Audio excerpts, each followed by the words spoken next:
ఎవ్వరెవ్వరి వాడు ఈ జీవుడు, ఎవ్వరికి ఏమౌలో ఈ జీవుడు. ఎవ్వరెవ్వరి వాడు ఈ జీవుడు.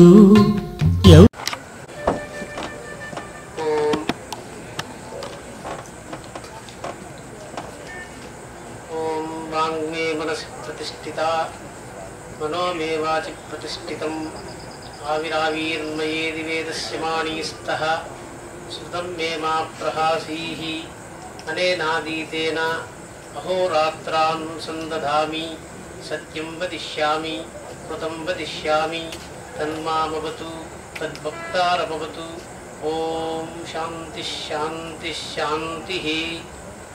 ఓం గురుర్బ్రహ్మ గురుర్విష్ణుః గురుర్దేవో మహేశ్వరః గురుః సాక్షాత్ పరం బ్రహ్మ తస్మై శ్రీ గురవే నమః. స్వస్తి శ్రీ కరుణామ సంవత్సర ఆషాఢ పూర్ణిమ. ఇది కాలనియమం చేత ఏర్పడినటువంటి సందర్భం. ఇది వ్యాస పౌర్ణిమ ఉత్సవాన్ని పురస్కరించుకుని మనందరం ఇక్కడ సమావేశం.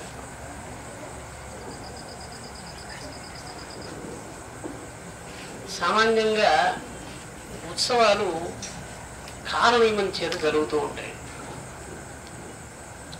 అంటే నిత్యోత్సవమని, వారోత్సవమని, పక్షోత్సవమని, ఇదే రకంగా సంవత్సరోత్సవం. సాధ్యమైనంత వరకు మహాపురుషులు అన్ని జీవవృత్తులు ఒక చోట సమావేశమయ్యి జ్ఞానాన్ని మళ్ళీ మళ్ళీ స్మరణ చేయాలా అనేటువంటి హేతువుతో ఇటువంటి ఉత్సవాన్ని కల్పించారు. నిత్యోత్సవాలు ఇంట్లో స్మరణ రూపంగా చేస్తూ ఉంటాం. అదే రకంగా వారోత్సవాలు అనేటువంటివి ప్రత్యేకంగా మనకు వ్యవహారంలో లేకపోయినా బహుశా వ్యాసుడు ఈ ఫలానా వారం రోజు పుట్టాడు అని మనకు తెలిసి ఉంటే ఆ వారం అంతా బహుశా బృహస్పతి వారం రోజు ఒక ఉత్సవం జరుపుతూ ఉంటేది వారోత్సవం అవుతుంది. అదే రకంగా మాసోత్సవం అంటే మాసంలో ప్రత్యేకంగా ఈ తిథి రోజు జరుగుతూ ఉంది అని చెప్తే ఆ తిథికి మాసోత్సవం అని పేరు. పక్షోత్సవం అంటే శుద్ధ బహుళ తిథుల్లో 2 రోజుల్లో 2 పర్యాయాలు వచ్చేటువంటి ఒకే తిథికి పక్షోత్సవం అని పేరు. సంవత్సరోత్సవం అంటే బృహస్పతి వల్లనో రవి వల్లనో లేకపోతే ఇంకా ఇతర గ్రహమానాల వల్ల ఏర్పడినటువంటి కాల ప్రమాణం చేత ఉత్సవాలని మనం కొలుస్తూ ఉన్నాం. సరే, ఇది కాల వ్యవహారం అండి. అంటే ఉత్సవాన్ని జరుపుకోవడానికి మనందరము బహుశా ఆషాఢ పౌర్ణమి ఎప్పుడు వస్తూ ఉంటుంది అని కాసుకుని చూస్తూ ఉంటాం. అంటే ఈ ఉత్సవం ఆషాఢ పౌర్ణిమ సందర్భంగా పురస్కరించుకొని ఏర్పాటు చేయబడింది. అంటే ఈ యొక్క ఆషాఢ పౌర్ణమి రోజు వ్యాసుడు పుట్టాడా, లేకపోతే వ్యాసుడికి ఏమన్నా వ్యవహారం జరిగిందా, వ్యాసుడిని మనం స్మరించటమా, మననం చేయటమా, ఏదో ఒక వ్యవహారం చేయాలి. వశిష్ఠుడు మహాపురుషుల్ని సంతోషపెట్టడానికి ఉన్నటువంటి ఒక విధానాన్ని జ్ఞాపకం చేశాడు. ఈ విధానానికి ఉన్నటువంటి వ్యవహారమే ఆరాధన అని పేరు. ఆజ్ఞాపాలనమేవి సతాంహి ముఖ్యం ఆరాధనం మతం. వశిష్ఠుడు మహాపురుషుల్ని సంతోషపెట్టాలంటే ఏం చేయాలండి? వాళ్ళకి ప్రియమైన వాక్యాలు చెప్పాలా, లేకపోతే వాళ్ళకి ప్రియ భోజనం ఇవ్వాలా, లేకపోతే ప్రియమైనటువంటి వస్త్రం ఇవ్వాలా, ఏం చేస్తే మహాపురుషులు సంతోషపడతారండి అని వశిష్ఠుడిని రాముడు అడిగితే రాముడికి వశిష్ఠుడు చెప్తున్నాడు, ఆజ్ఞాపాలనమేవహి సతాంహి ముఖ్యం ఆరాధనం మతం. ఆజ్ఞాపాలనం అంటే ఏమిటండి అని అడిగాడు. మామూలుగా వ్యాకరణంలో 2 మాటలు ఉన్నాయండి ఆజ్ఞలో. ఆ జ్ఞా అని 2 మాటలు ఉన్నాయి. మామూలుగా మనం వాడుతుంటామండి ఆజన్మ సంస్కారం అని. ఆజన్మ సంస్కారం అంటే ఆ సమంతాత్ అంటే మొదటి నుంచి ఆఖరి వరకు అనే అర్థంతో ఆకారాన్ని వాడతారు. జ్ఞా అనేటువంటిది ఏమిటంటే తెలియనప్పటి నుంచి తెలియనంత వరకు జరిగిందంతా ఆజ్ఞనే చెప్పాడు. ఆజ్ఞ అంటే మనం మామూలుగా ఒక ఆదేశం, ఒక ఆర్డర్గా ఆలోచిస్తూ ఉంటామండి. కాదండి. జ్ఞా అంటే తెలుసుకోవటం అండి. ఆజ్ఞ అంటే తెలియనప్పటి నుంచి తెలిసేంత వరకు ఏం చేస్తున్నామో తెలిసిన తర్వాత కూడా దాన్ని చేయాలన్నాడు. అంటే ఒక ఆచార్యుడు బాగా చదివించాడండి. 2వ తరగతి 3వ తరగతితో చదివించాడు. ఈయన అట్లే 2వ తరగతి వాళ్ళకే పాఠం చెప్తున్నాడు. ఆయన విద్యార్థి ఉన్నట్టుండి చాలా గొప్ప అధికారిగా మైనారు. ఇప్పుడు ఈయనకన్నా ఆయన ఎక్కువ చదివారు కదా, చదివినా కూడా ఆజ్ఞాపాలన చేయాలి. అంటే ఆచార్యుడు ఎప్పుడు సంతోషపడ్డాడంటే ఆయన అంత చదువుకున్నా పైన చదువుకున్నా తెలియనప్పటి నుంచి తెలిసినంత వరకు తన ప్రవృత్తి ఎట్లా ఉందో ఆ సమంతాత్ సమానంగా ఉంచుకోవటము అని ఆజ్ఞాపాలనమేవహి సతాంహి ముఖ్యమారాధనం మతం. సరే, ఇది బాగుందండి. సరే, ఇప్పుడు వ్యాసుడి దగ్గర మనకేం సంబంధం ఉందండి? మనం ఏదో వ్యాస పౌర్ణమి అంటే పుష్టతాడం అనంతభంగ న్యాయంగా వ్యాస పౌర్ణమిని జరుపుకుంటున్నామా అని ఒక యోచన నాకు కలిగింది. వ్యాస పౌర్ణమికి మనకేమిటి సంబంధం అండి? చాలా ఉత్సవాలు జరుగుతున్నాయి లోకంలో. వ్యాసుడికి మనకేమిటండి సంబంధం? సంబంధం తెలియలేదనుకోండి, అది ఉత్సవం కాదండి. మనకు ఎట్లా వ్యాసుడు సంబంధపడి ఉన్నాడు? వారు చెప్పారు, స్వామి ఇక్కడ వచ్చేటప్పుడు ఒక పరంపర శిష్యులు చెప్పారు. అంటే వ్యాసుడు చెప్పినటువంటి పాఠాలను నేను చదువుతున్నానండి. వ్యాసుడు చెప్పినటువంటి పాఠాలు చదువుకున్నప్పుడంతా వ్యాసుడిని స్మరిస్తామనే కానీ వ్యాసుడికి మనకి బాంధవ్యం లేదండి. అంటే రక్త సంబంధం లేదు. కానీ మనందరము ఆయన చేత ఉచ్చిష్టం చేయబడినటువంటి జ్ఞానాన్ని ధరిస్తున్నాం.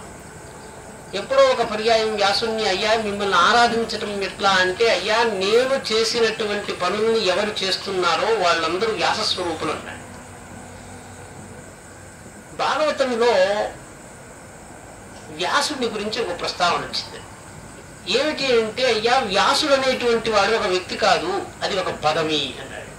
వ్యాస పదం. వ్యాస పదం అంటే ఏమిటి అంటే, ఆ పదానికి ఉన్నటువంటి అధికారం ఏమిటి?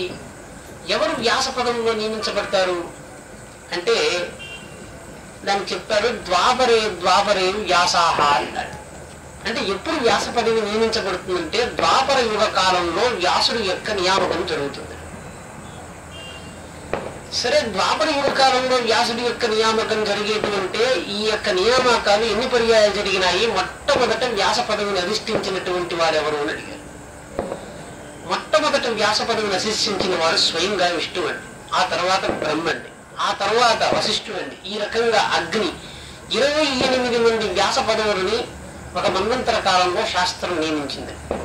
మన్వంతరంతు దివ్యానాం యుగానాం ఏకసప్తతి అంటే 28 యుగాలకు ఒక్క పర్యాయం వ్యాస పదవి మారిపోతూ ఉంటుందండి.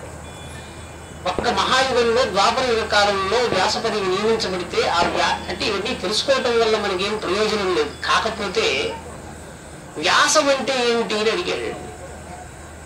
జ్ఞానాన్ని అనుక్షణము విమర్శ చేస్తూ ఆ కాలానువర్తిగా నియమించటానికి వ్యాసం అని పేరు. వ్యాసుడు ఏం చేశాడంటే, ఒకప్పుడు యజుర్వేదము ఋగ్వేదము అనేటువంటి విభజన లేదండి. ద్వాపర యుగంలో వ్యాస పదవిని అధిష్ఠిస్తూనే సత్యవతీసుతుడైనటువంటి వ్యాసుడు మొట్టమొదట తీసుకున్నటువంటి వ్యవహారం ఏమిటంటే వేదాన్ని 3గా విభజించటం. ఎందుకు విభజించాడంటే, కలియుగంలో రాబోతున్నటువంటి యుగాల కాలంలో మనుష్యులకి అల్పాయుష్కులుగా ఉంటారు, వాళ్ళు అంతా అధ్యయనం చేయలేరు. కాబట్టి ఏదో ఒక్కదాన్ని అధ్యయనం చేస్తే క్రమంగా అధ్యయనం చేస్తారనే వ్యవహారం కోసం ఆ రకంగానే వేదాన్ని విభజన చేశారు. ఇప్పటికి వచ్చేటప్పటికి కలియుగంలో ఉన్నటువంటి వాళ్ళు అల్పాయుష్కులు. ఒక పండితుడు వేదాధ్యయనం చేయాలంటే 14 సంవత్సరాల కాలం పడుతుంది. ఈ 14 సంవత్సరాల్లో కేవలము వేద రటనానికే సరిపోతుందంటే, వేదాన్ని కంఠస్థం చేయడానికే సరిపోతుంది. మళ్ళీ వేదార్థాన్ని గ్రహించి ఆ సారాన్ని బట్టి నడవడానికి మళ్ళీ వ్యాసుడి యొక్క సంకల్పాన్ని బట్టి చూస్తే మనం మళ్ళీ వేదంలో పూర్తి వ్యవహారం చేయలేము. తర్వాత వేదాన్ని శాఖలుగా విభజించారు. ఒక శాఖ తీసుకుని ఆ శాఖలుగా ఉన్నటువంటి వాళ్ళు దాన్ని వ్యవహారం చేయడానికి ఒక పద్ధతి. ఈ విధంగా వ్యాసుడు వ్యవహారం చేసినటువంటి జ్ఞానాన్ని కొందరు మహాపురుషులు మళ్లీ మళ్లీ వస్తూ శాఖలుగా ఆ కాలానుగుణ్యంగా జ్ఞానాన్ని విస్తరిస్తూ వ్యవహారం చేశారు. ఇప్పుడు వారు చెప్పారు బ్రహ్మణ్ణి ఈయన ఎవరికంటే విష్ణువుకి పరంపరలో ఉన్నాడు. ఆ విష్ణువు యొక్క పరంపరలో వచ్చినటువంటి బ్రహ్మ తర్వాత వశిష్ఠుడు వచ్చాడు. వశిష్ఠుడికి పరాశరుడికి శక్తి కలిగాడు, శక్తికి పరాశరుడు కలిగాడు, పరాశరుడికి వ్యాసుడు కలిగాడు, వ్యాసుడి యొక్క శిష్యుడు శుకుడండి. ఇప్పుడు వీళ్ళు ఏం చేశారంటే ఈ విధంగా పరంపరగా జ్ఞానాన్ని సంపాదిస్తూ చెప్తున్నప్పుడు మీ గురువు గారు వ్యాసుడి యొక్క పరంపరకు చెందినవాడు అని చెప్పాలంటే శంకర భగవత్పాదులు వ్యాసుడి యొక్క శిష్య పరంపరలో వాడా అంటే గోవింద భగవత్పాదుడి యొక్క శిష్యుడు శంకర భగవత్పాదులు అనుకుంటే, గోవింద భగవత్పాదుడి యొక్క గురువు గౌడపాదులు అనుకుంటే గౌడపాదులు సాక్షాత్తు వ్యాసుడి యొక్క శిష్యుడు అనుకుంటే వ్యాసుడి యొక్క పరంపరలో ఈ శిష్యత్వం వచ్చింది. అంటే వ్యాసుడి యొక్క కుటుంబానికి మనం చెందటానికి ఈ శిష్య పరంపరలో ఎవరో ఒకరు మనల్ని తమ కుటుంబంలో స్వీకరించి మీరు నా శిష్యుడు అని చెప్తే కానీ మనం వ్యాస యొక్క కుటుంబంలో చేరవాలి. వ్యాసుడి కాకుండా కుటుంబాలు ఇంకేమన్నా ఉన్నాయంటే వాస్తవంగా వశిష్ఠాది సప్తర్షుల్లో వాళ్ళ కుటుంబాలను ఏర్పరిచారు. వశిష్ఠుడి యొక్క కుటుంబంలో మనము వ్యాసుడికి ఉన్నటువంటి శిష్యుల్లో జైమిని ఉన్నాడండి. వీళ్ళు కొన్ని విద్యలు ప్రవర్తింపజేశారు. జైమిని మార్గంలో ఉన్నటువంటి శిష్యులు ఆ విధంగా ఏర్పడ్డారు. ఇప్పుడు మీకు మీరు భావన చేయండి, నేను వ్యాస శిష్య పరివారంలో ఉన్నాము. వ్యాస శిష్య పరివారంలో వ్యాసుడు రాసినటువంటి ఈ గ్రంథాన్ని పాఠం చెప్పినటువంటి వాడు నా గురువు అని అనుకుంటే వ్యాసుడు చెప్పినటువంటి బ్రహ్మసూత్ర భగవద్గీత ఉపనిషద్ భాష్యాల పట్ల వ్యవహారాసక్తి కలిగి ఉంటే శంకర భగవత్పాదకృత అద్వైత మార్గంలో మీరు శిష్య సాంప్రదాయంలో చేరినట్టు. అంటే ఇది వ్యాసుడికి మీకు ఉన్నటువంటి సంబంధం. ఇప్పుడు వ్యాసుని గురించి స్మరణ చేయటానికి గురువు చెప్పినటువంటి మార్గం చేత ఆయన చెప్పిన పాఠాన్ని మళ్ళీ మళ్ళీ స్మరించాలి. ఇది ఈ యొక్క పౌర్ణమి యొక్క వైశిష్ట్యం అండి. గురు పౌర్ణమి అని చెప్పారండి. బహుశా ఆషాఢ పౌర్ణమి చాతుర్మాస్యానికి ఆరంభం అండి.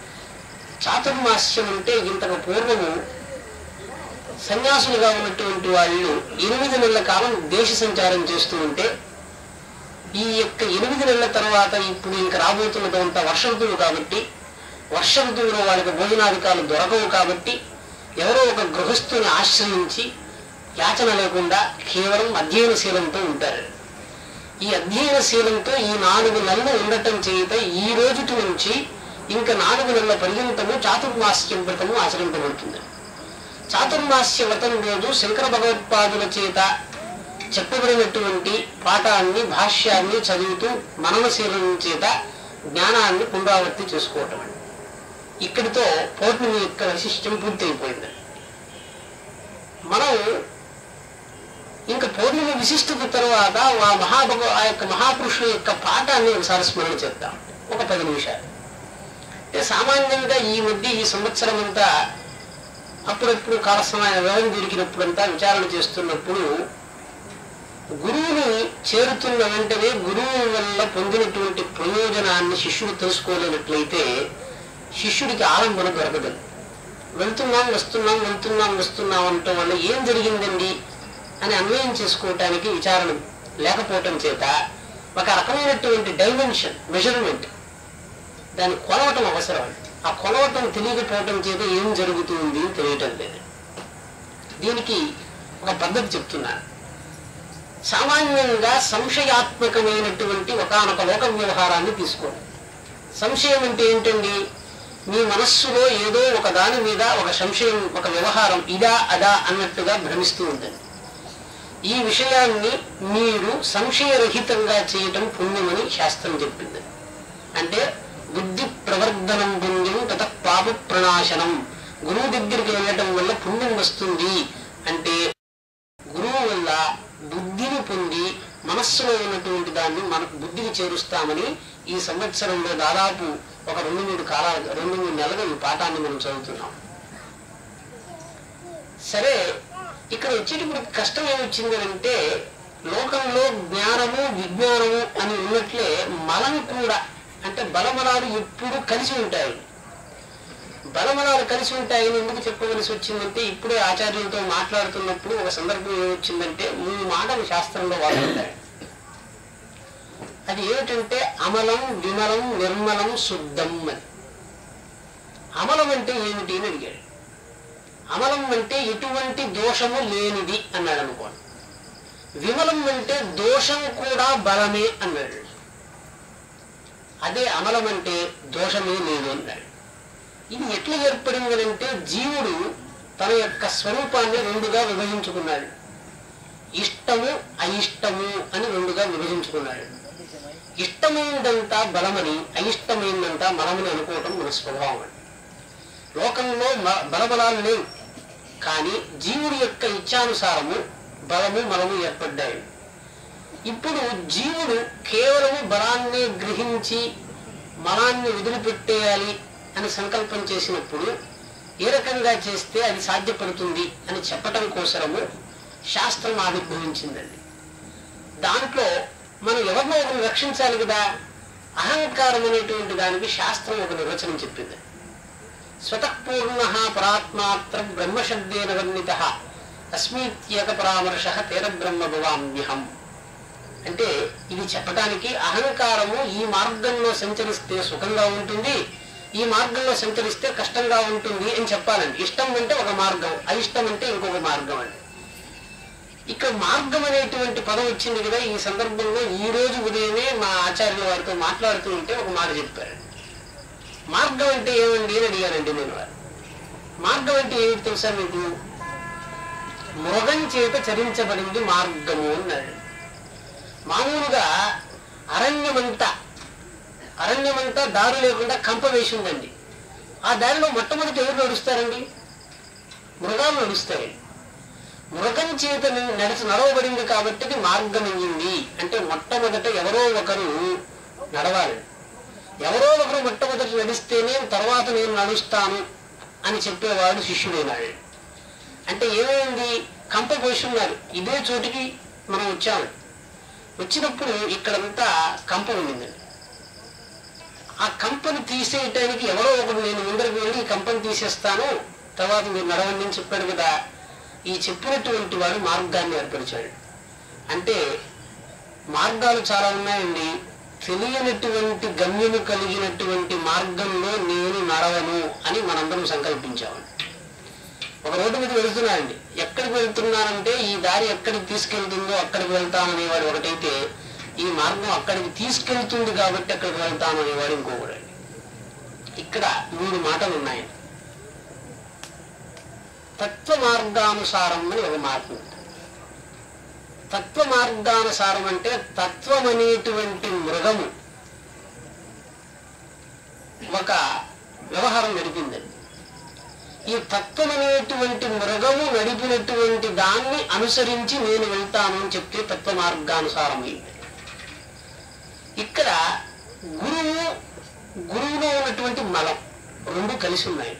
అంటే మామూలుగా శాస్త్రం ఏం చెప్తూ ఉంటుందంటే, గురు మలము మనల్ని తాకకూడదు.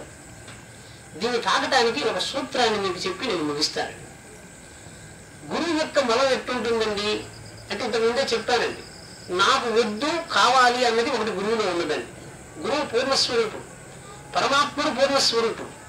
పరమాత్ముడు మనకు కావాలన్నది ఇవ్వటం లేదు, ఆయన వద్దన్నది కూడా ఇస్తున్నాడు. అదే రకంగా గురువు వద్ద కూడా వెళ్తూనే మీకు వద్దన్న విషయం కూడా చెప్తున్నాడు, కావాలన్న విషయం కూడా చెప్తున్నాడు. ఇక్కడ బాగుందండి. కావాలన్న విషయము వద్దన్న విషయం నుంచి కేవలం కావాలన్న దాన్ని తీసుకోవాలంటే ఏం చేయాలి? అన్నీ కావాలని మనకు లేదు కదా. కాబట్టి బలమలముల నుంచి, గురువు యొక్క మలం నుంచి మనం రక్షింపబట్టం ఎట్లా అంటే, గురువు కేవలం మనకు కావలసింది చెప్పటం లేదు, మనకు కావలసినట్లు వ్యవహరించటం లేదు అని వచ్చినప్పుడు గురుమలం వచ్చింది. దీనికి శాస్త్రం చెప్పింది గురూపదేశ మార్గ అన్నది ఒకటి, గురు మార్గ అని రెండోదండి. గురూపదేశమైనటువంటి మార్గంలో వెళితే మీకు మార్గంలో మలం ఉండదండి. గురు మార్గంలో వెళితే మీకు మలం వచ్చేస్తుంది. అంటే గురువు గారు నడిచి వెళ్తున్నారు కదా అని గురువు గారు వెంబడి మీరు నడకండి, మీకు మలం వద్దనుకుంటే. గురువు గారు ఈ మార్గంలో నడవండి అని చెప్తే ఆ మార్గంలో మాత్రమే నడవండి, అప్పుడు మీకు మలం అంటదండి. కాబట్టి మలం నుంచి తప్పించుకోవటానికి కేవలం ఒకే ఒక సూత్రం, గురువుపదేశ మార్గం. లేదండి నాకు గురువు గారి మీద కూడా ప్రీతి ఉంది, ఆయన ఎట్లా వెళ్తే నేను అట్లా వెళ్తాను, నాకు రెండూ లేదు బలబలాలు లేవు అని చెప్తే వారికి విమలము అని పేరు. అంటే బలము మలము అని ఎవరికి లేదు, వారు విమల స్వరూపుడు. అంటే వారికి మలం కూడా బలంగా మారిపోతుంది, అసలు మలమే లేదు వారి. కాబట్టి మీరు విమల మార్గంలో వెళ్తారంటే కేవలం మీ తల్లి గారిని ప్రేమించినట్టు, ఎవరిని ప్రేమించినా మీరు విమల మార్గం అంటే ఎట్లా ఉన్నా ఆమె మా తల్లి, ఆమె ఏం చేస్తున్నా నా తల్లి, ఇంకా వ్యవహారంతో దాన్ని విచారించను అని చెప్పటం కోసం చేస్తున్నటువంటి ఒకనొక వ్యాపారానికి విమల వ్యాపారం అని పేరు. కాబట్టి లోకంలోని మహాపురుషుల నుంచి మలాన్ని గ్రహించను అని అనుకుంటే ఈశావాస్యోపనిషత్తులో చెప్పినట్లుగా కుర్వం ఏవేహ కర్మాణి జిజీవిషేత్యతనం సమాహ ఈవన్ త్వయి నాణ్యరీతోస్తి నకర్మ లిప్యతే పరే. కుర్వం ఏవేహ కర్మాణి, ఏ కర్మలు చేస్తున్నప్పుడు అభీష్టమైనటువంటి ఫలితమే పొందుతున్నటువంటి జీవితులు శాస్త్రోక్తమైనటువంటి వ్యవహారాలనే అనుష్ఠిస్తూ శాంతిని సంపాదించడానికి ప్రయత్నం చేయాలి. శాస్త్రానుక్తమైనటువంటి వ్యవహారాలను అనుష్ఠించడం వల్ల వచ్చే కష్టం ఏమిటంటే ఫలాలు శాస్త్రోక్తంగా ఉండవు. ఇది ఇట్లే జరుగుతుంది, ఈ విధంగా జరగకూడదు అని అనుకున్నటువంటి వాళ్ళు మాత్రం శాస్త్రాన్ని విధిగా అనుష్ఠించాలి. ఎట్లయినా పర్వాలేదు అనుకున్నటువంటి వాళ్ళకి మృగం ఎందుకండి, మృగం మార్గాన్ని పోతూ ఉందంటే పోవలసిందే పోతూ ఉంది. ఎవరో ముందర వెళ్ళాడు, తర్వాత నేను వెళ్తాను, ఎవరో వెళ్ళకపోతే నేను ఆ మార్గంలో వెళ్ళను అని చెప్పేవాళ్ళని మనందరం. కాబట్టి ముందర ఒకటి నడవాలి, ముందర ఒక నడిస్తేనే మార్గం ఏర్పడుతుంది, ఎవరో నడవకపోతే మార్గం ఏర్పడదు. కాబట్టి పరమాత్మ స్థానానికి భిన్నమైనటువంటి మార్గాలు ఉన్నాయి. అంటే చాలా మృగాలు అక్కడికి వెళ్ళాయి. ఆ మృగం వెళ్ళిన తర్వాత ఆ మృగానికి అంటే హితోపదేశం అనే ఒక గ్రంథం ఉందండి. దాన్ని చెప్పారు మనుష్య రూపేణ మృగాశ్చరంతి. అంటే మనుష్యుడికి మృగానికి భేదం చెప్పాలండి. ఇక్కడ మనుష్యుడు అంటే ఎవరండి, మనీషా యస్య వర్తతే సా మనుష్య. ఎవరికి మహత్ ఈష అంటే చాలా గొప్పదైనటువంటి కోరిక కలిగి ఉన్నాడండి వాడు, అటువంటి వాడు మనుష్యుడండి. మృగానికి కోరిక లేదండి, కాబట్టి అది యథేచ్ఛగా వెళ్ళిపోతూ ఉంటుంది. కాబట్టి మార్గంలో నడవటానికి దానికి అడ్డం లేదు. మనుష్యుడికి వచ్చేటప్పటికీ ఈ విధంగా ఉంటేనే నేను నడుస్తానని చెప్పటం వల్ల మార్గంలో నడవలేకపోతున్నాడు. ఈ రెండు నియమాలు మీరు జాగ్రత్తగా గమనిస్తే మీకు గురు మలం నుంచి, లోకంలో ఉన్నటువంటి ఎక్కడ ఉన్న మలం నుంచి కూడా మీకు రక్షణ కలుగుతుంది. కాబట్టి పుణ్యమైనటువంటి వ్యవహారం మీరు చేయటం కోసము ఇక్కడ గురువు రెండు స్వరూపాల్లో ఉంటాడు. జడాత్మకమైనటువంటి గురువు, చిదాత్మకమైనటువంటి గురువు. జడాత్మ స్వరూపమైనటువంటి గురువు ఎట్లుంటుందంటే ఒక ఉదాహరణ చెప్తానండి. ఒక పర్యాయం ఒక వ్యక్తి భోంచేస్తున్నాడు. భోంచేస్తూ ఉంటే ఆ భోజనంలో ఏదో ఒక వ్యర్థ పదార్థం వెళ్ళి పంటి సంధిలో తగులుకుందండి. వాడు తగులుకుంటే పంటి సంధిలో ఏదో తగులుకున్నదని వాడికి బోధ కలిగింది. బోధ కలిగితే ఏం చేశాడంటే మెల్లగా ఈ నాలుగుని తీసుకువెళ్ళి అట్లా ఇట్లా సంచారం చేశాడు. చేస్తే పలానా చోట ఈ యొక్క వ్యర్థ పదార్థం తగులుకుని తెలుసుకున్నాడు. దీన్ని తీసేయాల్సి వచ్చింది. సరే నాలుగుతో తగిలిన వెంటనే మెల్లగా చేతిని తీసుకెళ్ళి అక్కడ పెట్టాడండి, అక్కడ కనపడలేదు. అప్పుడు ఏం చేయాలి అంటే వాడు వెంటనే నాలుగు మీద చేయబెట్టి నాలుగు ఎక్కడికి వెళుతుందో అక్కడికి తీసుకెళ్ళాడు. అప్పుడు నాలుగు ఎక్కడ చూపుతుందో ఆ వేలుని అక్కడ పెట్టి దాన్ని తీసేసాడు. అంటే సామాన్యంగా మీరు యోచించండి, ఎప్పుడైనా నోట్లో ఏదైనా తగులుకుంటే మీరు పట్టుతో నాలుగుతో తీసేయలేరండి, చాలా తక్కువగా చేయగలరు. నాలుగుతో తీసేయలేనప్పుడు చేతికి నాలుగు తెలిసిందంటే చేతికి తెలియదండి. దీన్ని జడాత్మకం అన్నాడు. జడాత్మకం అంటే ఏంటి, నాలుగు చేతికి చెప్పాల్సిందే అండి. నాలుగుకి తెలిసింది చేతికి తెలియదు, చేతికి తెలిసింది నాలుగుకు తెలియదండి. ఈ రెండిటికి మీరు వ్యవహార బోధ చేస్తే జడాత్మకమైన గురుత్వం ఏమిటంటే, నదిలో చేప పిల్ల ఈదుతూ ఉంటుంది కదా, నదిలో చేప పిల్ల ఈదుతూ ఉన్నప్పుడు చూసి నేను కూడా నేను నీళ్ళలో ఈదుతాను అని మీరు సంకల్పిస్తే చేప పిల్లని చూసి మీరు ఈత నేర్చుకుంటే అది జడాత్మకమైనటువంటి గురుత్వం అండి. లేదు చేప పిల్ల ఈత నేర్పాలి అని అనుకున్నారు అనుకోండి, అది చిదాత్మకమైన గురుత్వం అండి. గురువుకి బాధ్యత కల్పిస్తే అక్కడ ఆయనకు శాసనం ప్రవర్తిస్తుంది. ఆయన మరదోషాలను వెతకటానికి లేదు. జడాత్మకమైతే మీరే దాన్ని అధ్యయనం చేయాలి. మీరు ఇక్కడ అంటే ఇది మర్కట కిషోర మార్గాల కిషోర న్యాయాలకు సంబంధించింది కాదు. మళ్ళీ సందర్భం ఇచ్చినప్పుడు ఈ వ్యవహారాన్ని నేను వివరంగా మీకు తెలియజేస్తాను.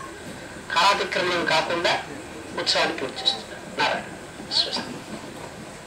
స్వస్తి ప్రజాభ్యాం పరిపాలయంతాం న్యాయేణ మార్గేణ మహిం మహేషా ఓ బ్రాహ్మణేభ్యః స్వమిస్తు నిత్యం లోకాః సమస్తాః సుఖినో భవంతు. కాలే వర్షత పర్జన్యః పృథివీ సస్యశారిణీ దేశోऽన్యశోకరహితः బ్రాహ్మణాः సంతు నిర్భయాः. ఓం